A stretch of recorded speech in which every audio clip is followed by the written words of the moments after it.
Pourquoi l'équipe nationale du Sénégal est actuellement la meilleure équipe africaine?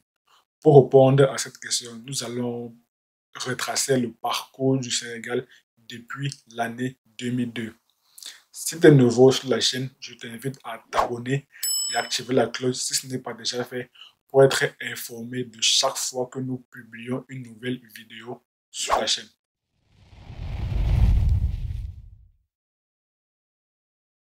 2002 représente sans doute l'âge d'or, l'année d'or de l'équipe nationale du Sénégal parce qu'il faudrait savoir que d'abord, en janvier 2022, ils sont arrivés en finale de la Coupe d'Afrique des Nations 2002, mais ils sont tombés sur une solide équipe des Lions indomptables du Cameroun et ils ont perdu sur un score de 3 buts à 2.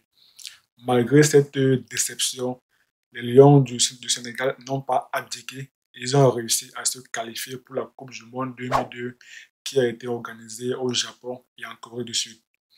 Ils sont terminés deuxième de leur poule en battant lors de leur match d'ouverture l'équipe championne du monde en titre de 98, l'équipe de France, sur un score d'un but à 0. Arrivés en huitième de finale, ils ont réussi à battre l'équipe de Suède après avoir été menés 1-0, mais ils ont réussi à égaliser et à marquer pour porter le score à 2 buts à 1 et ainsi se voir être qualifiés pour le quart de finale.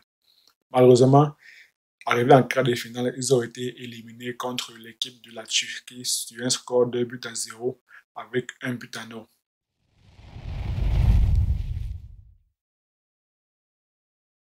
Après les années 2002, notamment de 2002 à 2007, l'équipe nationale du Sénégal a été éliminée en quart de finale lors de la CAN 2002 organisée en Tunisie et ils ont perdu en quart de finale contre le pays hôte, la Tunisie.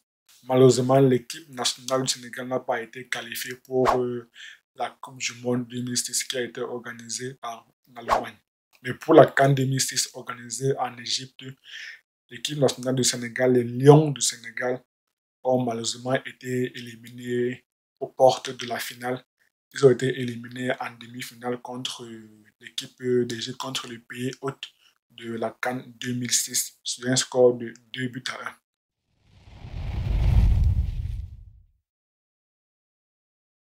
La période 2007 à 2010 représente la période de crise au sein de l'équipe nationale du Sénégal, au sein des Lions du Sénégal. Lors de la CAN 2008 organisée au Ghana, l'équipe a terminé troisième et a été éliminée de leur poule dans une poule composée de la Tunisie, de l'Angola et de l'Afrique du Sud.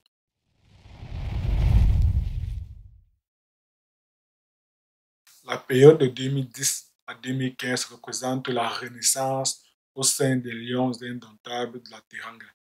Malheureusement, lors de la CAN 2012 organisée simultanément au Gabon et en Guinée équatoriale, l'équipe du Sénégal n'a pas réussi à se qualifier et a terminé quatrième de sa poule dans une poule composée de la Zambie, de la Libye et de la Guinée équatoriale. Toujours pour la Coupe du Monde 2014 organisée au Brésil, l'équipe n'a pas été qualifiée pour participer à cette prestigieuse compétition. Pour la CAN 2015 organisée en janvier 2015 en Guinée équatoriale, l'équipe du Sénégal n'a pas été qualifiée, n'a pas réussi à sortir de sa poule en terminant troisième de sa poule dans une poule composée du Ghana, de l'Algérie et de l'Afrique du Sud.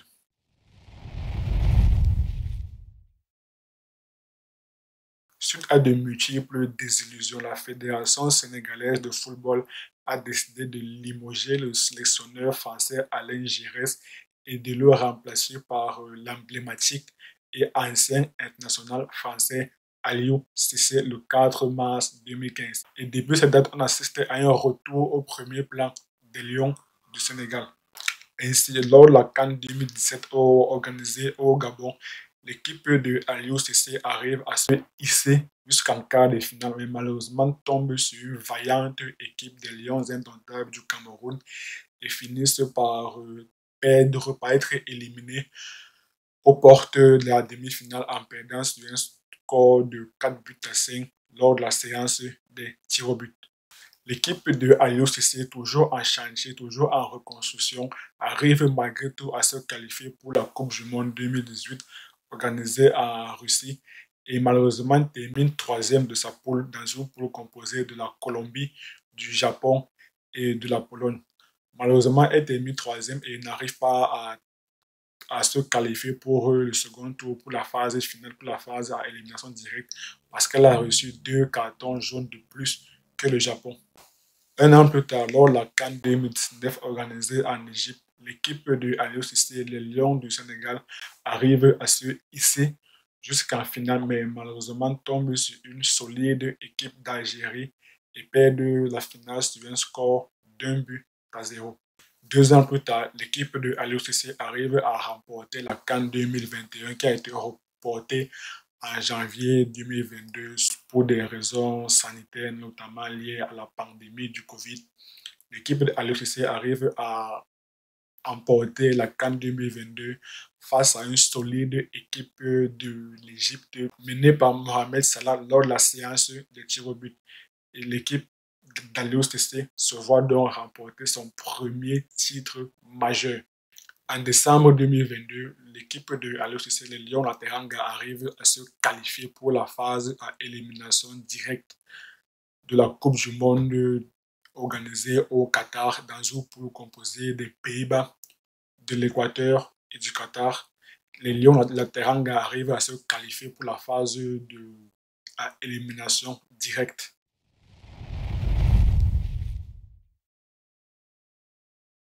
Quelles leçons en tirer du parcours du Sénégal depuis 2002 jusqu'à aujourd'hui? On voit bien que depuis que Aliou Cissé est à la tête du Sénégal, le Sénégal est de retour au premier plan. Est-ce un hasard? Je ne pense pas.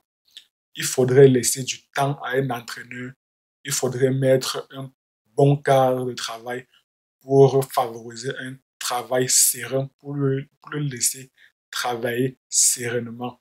Il faudrait aussi instaurer une certaine discipline, une bonne organisation pour avoir des résultats. Mais les résultats ne peuvent s'obtenir qu'à long terme parce que la réussite est un processus. La réussite est un processus, ce n'est pas un événement. Il ne faudrait pas mettre un entraîneur sur place et exiger des résultats immédiats. Non, ce n'est pas comme ça que marche la réussite ou bien le succès.